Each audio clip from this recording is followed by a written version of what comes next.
I am a 22 years old female, have an older sister, 25 years old. My sister is very sensitive about everything. When we were young, if I made the smallest comment like, I prefer pink over blue, it would make her cry because she thought I was aiming at her by saying it. My parents would always ask me to apologize to her since she's sensitive and I'm emotionally stronger than her. My parents never controlled my sister's diet growing up, letting her have what she wants since they found it too difficult to control her. I was skinny as a stick when I was a kid. So even though my family has a long history of thyroid disease, my parents didn't think there was an issue with me. However, my sister has been overweight the majority of her life, so my parents thought she'd be the one with the thyroid issues. They took us to an endocrinologist when I was 10. I got a diagnosis for Hashimoto's thyroiditis while my sister didn't, and instead got told to exercise and watch her diet. I got hypothyroidism due to Hashimoto's, and have been on medication ever since. My sister and I moved back in with our parents due to what's happening these days. I leave my medication in a cabinet near the kitchen since I know I won't take it unless I have to actually get out of bed to do so. Apparently, I left a box before I moved out of my parents' house when I was a teen, and one of her friends saw it while they were over and asked if it was hers. My sister told them that it was, and that's why she was overweight. The box has Euthyrox written on it in big bold letters with a little picture of a thyroid gland next to it. So, yeah, pretty obvious it was meant for a thyroid condition. She's held up this farce for almost 4 years. I only figured it out when I saw her take a box of it out of my bag one day. I confront her on it, and she starts crying and telling me that she just didn't want anyone to mean to her because she's fat. She also says that it's not fair that the one with the normal weight gets the thyroid disease. I tell her to knock it off, and that she can't lie to get sympathy from people.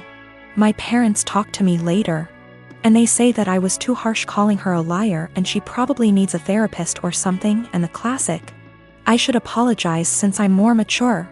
They even tell me that they were hoping that she was the one with the thyroid issues as a child, so that they could justify her weight gain.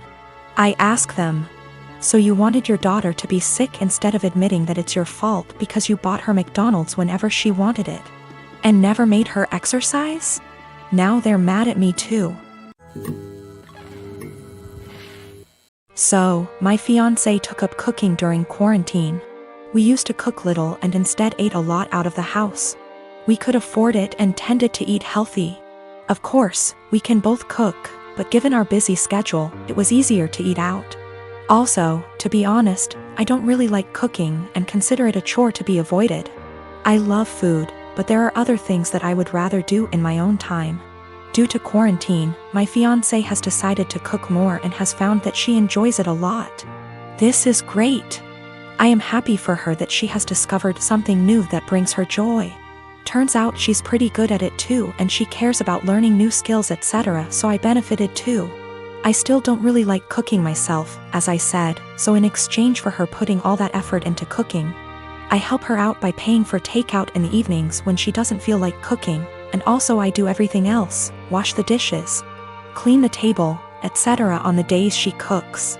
To the best of my knowledge, she agreed that this was an appropriate compromise, and of course, if she felt it was unfair, I would be happy to fill the gap in other ways. But she seemed to enjoy it. As her culinary experiments expanded into baking and became more complex overall, she began to involve me in cooking. I would go into the kitchen to have a drink and check it out, and she would say, "Oh, could you help me chop this while I fry this?" Or something like that. I cut carrots for her or something like that, chatted with her about food, and then went back to my business. I didn't mind it at all. But gradually I became her sous chef, especially when she wants to cook food together. Keep in mind that her culinary experiments are complex and sometimes take 2 or more hours.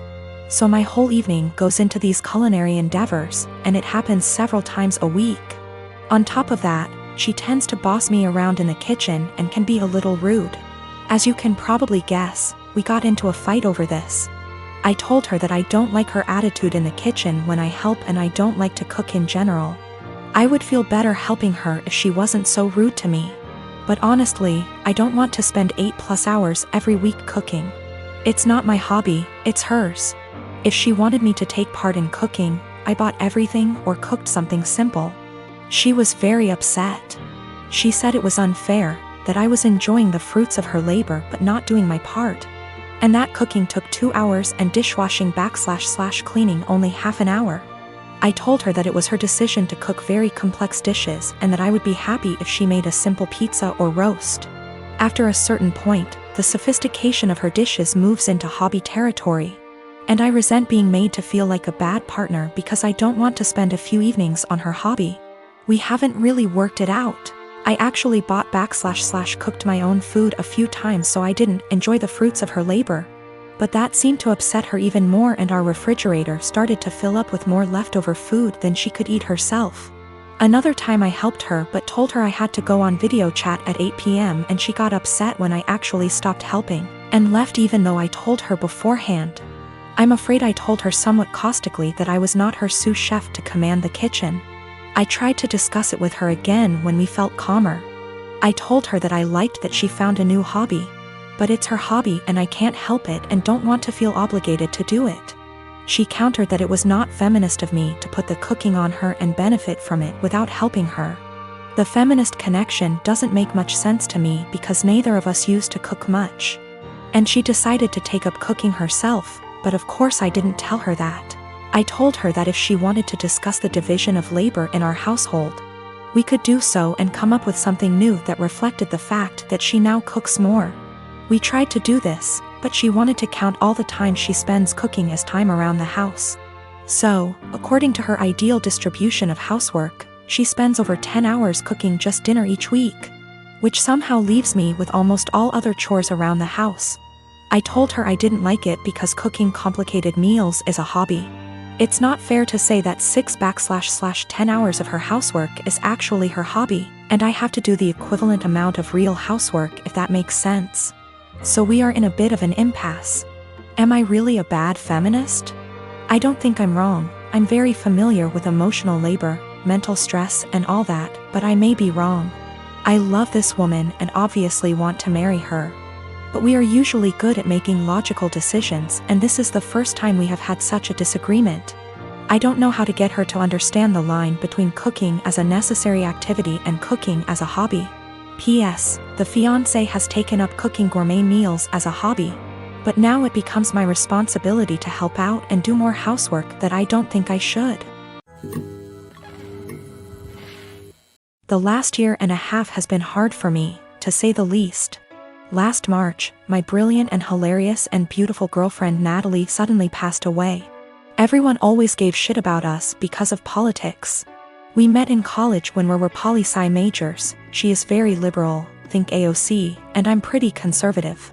We actually met because we were serving as treasurers for our school's college Democrats and Young Republicans clubs, respectively. And our groups would get together for drinks or bowling or laser tag once a month. Well, Natalie and I bonded over a lot of shared interests and we hit it off. Even if we didn't see eye to eye on many issues, debating her was stimulating and formed the cornerstone of our relationship. We've had debates that went on until dawn. We just bounced off each other. She liked to joke that we were drift compatible. I wanted to marry this woman, but she passed away before we got a chance to talk about marriage. I'm in therapy and I'm working through not having her in my life anymore, but it's been rough. Then Rona happened and I got laid off, so I had to move back in with my parents and figure out what I am supposed to do now. My parents mean well, but they got married really young and are more conservative and religious than me. They've been trying to set me up on dates with single girls from their church since I moved back home. But I don't want to date these girls. No offense to them, but it's a small town in the American breadbasket. They don't share the same interests as me and it feels like their only goal in life is to be a good Christian wife and produce a lot of babies. Trying to talk to them about current events is excruciating for me. The girls my parents tried to set me up with take everything they read on Facebook or hear from Fox News for face value. It makes me miss Natalie and our debates more. My parents mean well. I know they want me to find a nice girl and settle down with her, but not like this.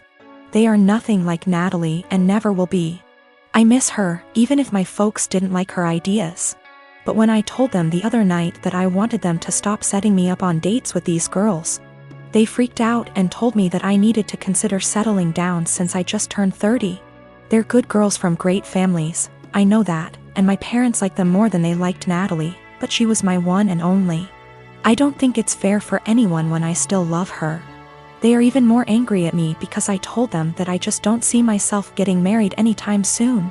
But like I said, Natalie was my soulmate and I just can't see myself being with anyone else but her. Yet, they are insisting that I need to find a woman and settle down and give them grandchildren. We were seriously close to talking about marriage. But around the time she died, it was more like how funny it would be if the bridal party wore blue and the groomsmen wore red because the bride is a Democrat, and the groom is a Republican / Romeo and Juliet deal. I wish we got to do that. Natalie thought it was hilarious. I'm at the gym today and I'm walking towards an empty squat rack. 10 feet in front of, and 1 foot to the right of my rack is another rack that a girl Belinda is doing squats on. While walking up I briefly noticed that her leggings are see-through, and when she bends down in her squats you can easily tell she's also not wearing underwear. That's not my business, that's her choice. But it made me uncomfortable to take a rack that was kinda behind her. I had been waiting my entire gym session for one of these racks to open up, and this was my last lift before leaving. So I went ahead and took it. I went through my workout as normal. After every set I check my phone for 5 to 20 seconds. I track every single set for every single lift in a spreadsheet to note how much I lifted and for how many reps. Sometimes I need to remind myself what I did last week to make sure I'm progressing. Sometimes I'm just checking the time. Sometimes I'm changing the song on my Spotify.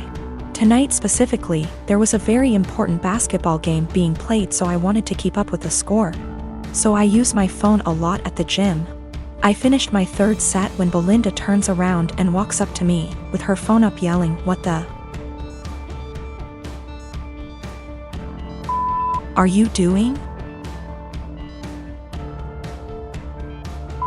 Perv stop pictures of me. I'm caught completely off guard, but I explain that I'm just taking notes on what I'm lifting. That I'm not paying attention to her at all. She's being extra loud so other people are looking at me, plus she's recording me, and she demands I go through my pics / vids to show her what I was recording, and I delete the ones I took of her. I try to again explain I didn't record anything of her at all. She's yelling that if I have nothing to hide I should have no problem showing her, so I insist on going to gym management. Once at the front we both explain our stories. She's still recording. The normal gym attendee asks me if I'm willing to show her, a neutral third party, my pics / vids. She also says if I have nothing to hide it's not a big deal and we can squash it right now. I refuse. I have my own uncensored pics in there plus those of my GF. I'm not gonna let anyone force me to show them for some bullshit. I do show her my spreadsheet which shows it's been revised over 15 times in the past 50 minutes. So that proves what I was using my phone for. That was received well, but they still expected me to prove my innocence. I told them they need to review the cameras. Apparently only the manager has access to them, so I was told he'd call me before the end of the night, in about an hour. My GF tells me I should have just let them look at my phone because she doesn't mind and it would have cleared this all up. But I mind. I get that someone wouldn't want someone taking pics of them. But violating my privacy to prove I wasn't taking pics of you crosses a line for me. Just talked to the manager. He checked the footage. He couldn't see what was on my screen in the footage. But he said it looks like I had my phone pointed towards the ground right in front of me the whole time. In his opinion, not high enough to even take a pic of her, and never angled in her direction. Apparently I was gonna get banned from the gym if the cameras didn't absolve me. And also I'm not the first person that has been accused by Brenda, but she legit had a creeper before.